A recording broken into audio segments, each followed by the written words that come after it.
Hey up my Premier League enthusiasts, it's time to predict the 2022-23 Premier League season. Now, I've got all my notes prepared. What I wasn't prepared for was the start of the season. It started so early that I didn't really know how to formulate any kind of opinions, but we're 2 games in, and I now have much more of a clearer vision on what is going to happen. And I am going to make a very spicy league table. I really do think people will look at this league table now and go, huh? But hopefully by the end of the season, it makes more sense. So, if you didn't see it yesterday, we ranked all the Premier League kits. Just tear that off, so I've actually got a bit more space to write down notes. Separated all the teams into certain categories. You should check out that kit video if you haven't done so yet. There are some absolutely naff kits this season. Quality might be there in the Premier League, but definitely not from a design perspective. I've already jotted down number 1. Usually in these lists you go from 20 to 1, but 1 is so easy in my mind. Manchester City winning the Premier League last season and then adding Erling Haaland. It's like a cheat code, that team. We won't look past the fact that they are brilliant. Pep Guardiola is an exceptional manager, but signings like that just make them dead boring. Number 2, 3, 4 and 5. Now this is the race for the top 4, and I'm seeing Arsenal, Tottenham, Liverpool and Chelsea fighting for these positions. The big question really is which one drops out of the top 4. I mean, does it eventually become a top 5? Is this when the Champions League changes for next season? Does our 5th place team get qualified anyway, regardless of the situation in the Premier League? Which one of those do I think will bottle it? They are very unbottleable teams. Apart from Spurs. Spurs down in 5th. I think they do have slightly the weakest team. I don't know, man. Conte is a phenomenal manager. They've made some reasonable signings, but Arsenal's banter days seemingly over. Is there still a lingering of banter in them? And if so, they drop down to 5th, no question. But they gave Arteta the time when he needed it, and now they're building something rather special at that club. Liverpool have had a poor start to the season, but you can't expect it to last long. They create so many chances every single game. Yes, they might be a bit weaker without Sadio Mane, but if you think Nunez is going to struggle in the Premier League, you are a bit mental. I think he is going to bag quite a significant amount of goals for Liverpool. I've not been completely bowled over by Chelsea. God knows how people did this before the season started. I mean, before the season started, I thought Manchester United was going to, finish in 4th. This is just total obscurity. Because we are, 2 weeks away from the transfer window shutting. Chelsea have made moves. Raheem Sterling, Koulibaly, but they've lost a significant amount of defenders. Am I going to push Spurs into 4th?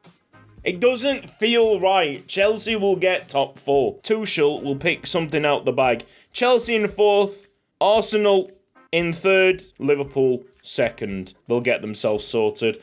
Especially when that injury crisis eases up, they will be red hot, I think. This part of the video didn't sit well with me whilst editing, so we are going to make slight adjustments. I think it was disrespectful to say that Conte wouldn't finish 4th with that Tottenham side. He obviously will. And with that, I'm more comfortable dropping Chelsea down to 5th. I just feel like there might be a meltdown coming for Thomas Tuchel. No Manchester United on this sheet. We're going to leave them until the end because they are a club in crisis. And honestly, it's just throwing a dart at a board at the moment to see where they end up in the Premier League table. If they don't sort themselves out and play with that team all the way through the season, they'll get relegated. I'm talking to y'all with a straight face. They will get relegated. Even though the ownership of that club is drying out the finances, I don't think they're stupid enough to leave the playing staff like that. Although, if you're looking for Marko Arnautovic as the striker replacement to Ronaldo, then I hope you like championship football, pal. A little bit disrespectful to Marko Arnautovic, who is better than the average footballer, but he's also a racist. West Ham have had a bad start, so with that being said, 6th place at the moment, I'm going to go Newcastle. That is quite high up for the Magpies. It seems like their filthy rich owners will be smiling at the end of the season. Almost makes you want to vomit. 7th then, let's get West Ham on the table. It's a squad that's been proven now. They've got a new striker, Skamaka, I think it is. David Moyes showing his qualities as a boss. Worst case scenario, West Ham finish 10th.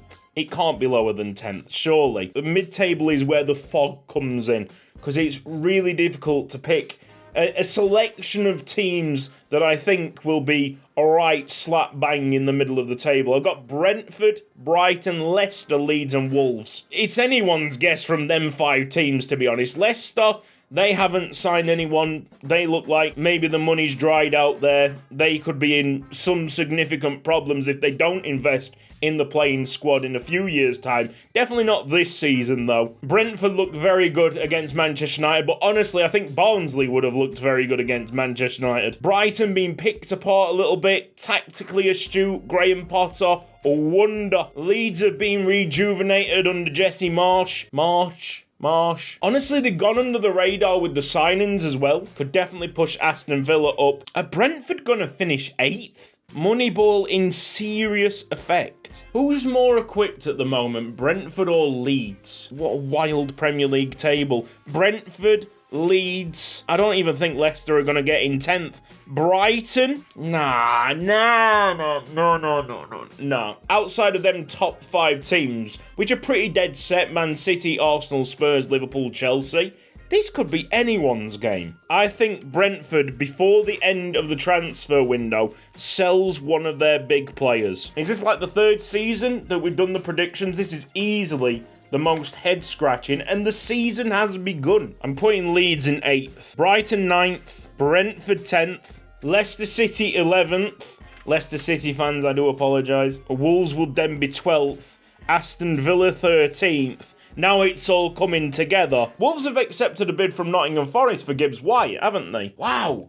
They've brought in some unknowns. At least they haven't been quiet in the transfer window. Questions still raised about the credentials of Steven Gerrard's management over at Aston Villa. He did win the league title with Rangers, that's fair enough, but the villains, in my personal opinion, have been far from impressive, apart from like that 70-minute stint against City. I was going to make a joke there, but we'll bite the tongue, shall we? On second thoughts, I'm being a bit tough to Steven Gerrard and Aston Villa, and I'm pushing them into 12th place, with Wolves then being 13th. It is coming together lovely. Before we look at the relegation candidates, we've got one team destined for obscurity, and that is Crystal Palace. I did have Aston Villa in that bracket, but we move. There's Crystal Palace in 14th. On paper, every season you think, yeah, that's a weak side. No, they get out of trouble all the time. Just getting out of trouble, no problem. Patrick Vieira knows his stuff. Can they keep a hold of Wilfried Zaha? I'm pretty sure. And they're already a defensively sound team, but with Wan-Bissaka potentially rejoining. Cool. That could be the signing that brings them up into 13th, 12th, but they are definitely finishing 14th this season. Alright then, the relegation candidates are as followed for me: Everton, Southampton, Fulham, Forest and Bournemouth. It's pretty rude, isn't it? Like, Forest have put in so much money to make this season not their only season in the Premier League. And I have mad respect for that, and I think it will pay off for them. I'm putting them 15th, but it's very reserved. If Nottingham Forest finish 11th, I wouldn't be surprised at all. Crazy amount of action going on there. I think 17 players in total. They're the second most spent side, just behind Chelsea, I think. It's ridiculous. I could easily switch Crystal Palace and Nottingham Forest around, but I'm not going to. And out of the other 4, Southampton just about survive, and I really do mean just about. That'll be a scrap down at the bottom between Everton, Southampton, Fulham and Bournemouth. I think Southampton, with the experience coming into play, with the manager, Ralph Hasenhüttl, they've been in this situation time and time again, and they just find solutions. I don't think Everton find the solution this season. You don't want to be wishing people's jobs away, but Frank Lampard, I think, might be the first one to go, even though he is pretty much adored by them Everton fans. Skipping 17th then, let's go to 18th, 19th and 20th, the relegated sides, the other ones that were in this bracket of teams. Everton, Fulham, Bournemouth. What's the organisation going to be here? I think 20th will be Bournemouth. Kept a lot of their team from last season. Going to be a serious fight for Scott Parker and the boys over there. Fulham for 19th place. No, maybe 18th place for Fulham. Go on. At points, they were mightily impressive against Liverpool. Can they continue that throughout the season? Nah, I don't think so. Even if I've got them like falling at the last hurdle here, I think for Fulham fans it'll be a season where they can be proud of the team's performances. Maybe a couple of things conspire against them. I can say one thing, like Fulham and Silva as a team manager combo just feels right at this moment in time, and he seems to be understanding how to get the best out of his target man. Let's finally see Alexander Mitrovic score tons in the Premier League, giving him the service that he needs up in the air, aerial ability. So sandwiched in between Fulham and Bournemouth, I have got Everton. That is a club deep in doo-doo. Keeping it PG. They somehow survived it last season. I think Ben Godfrey's got a serious injury. Let me just type that up. Yeah, he's broken his leg, so he's going to be out for the season. Makes their situation even more dire. I've got a visualization of every other team somehow managing to escape the drop. There is nothing there for Everton, and just out of respect, because Everton have been in the, top flight since, well, I've got it up on screen, 1951, I have not put them bottom. 19th, they could easily be 20th. I don't know, it's a mess at Everton. I do feel for you, that club is getting run very, very poorly. Now for Manchester United. Okay, Google, select me a random number between 6 and 17. 48.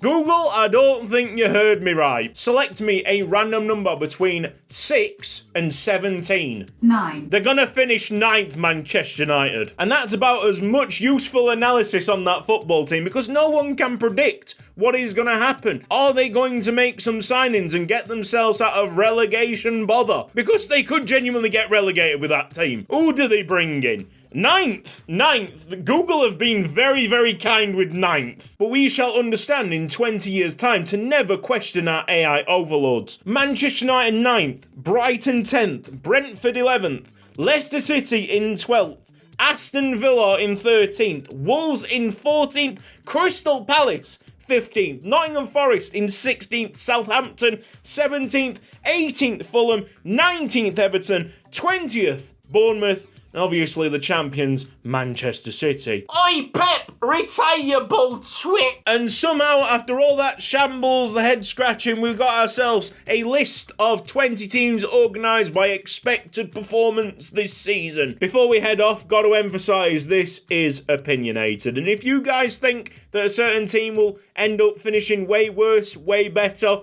than what I've predicted, that's cool. That is your opinion. And please tell me down in the comments section, so long as it doesn't follow up with "you deluded idiot." Maybe best to keep that to yourself. I'm a bit worried for this Premier League prediction, in all honesty. I'm not feeling the same certainty as what I did in the last one. And for that reason, watch it do very well. Maybe that's a good thing. Maybe that kind of uncertainty will lead to very pleasant surprises at the end of the season. Will it do well? Maybe. It could also be absolutely dreadful. I'm hoping Manchester United finish higher than 9th, but you know what? At this moment in time, I'll take 9th after 2 games. My God.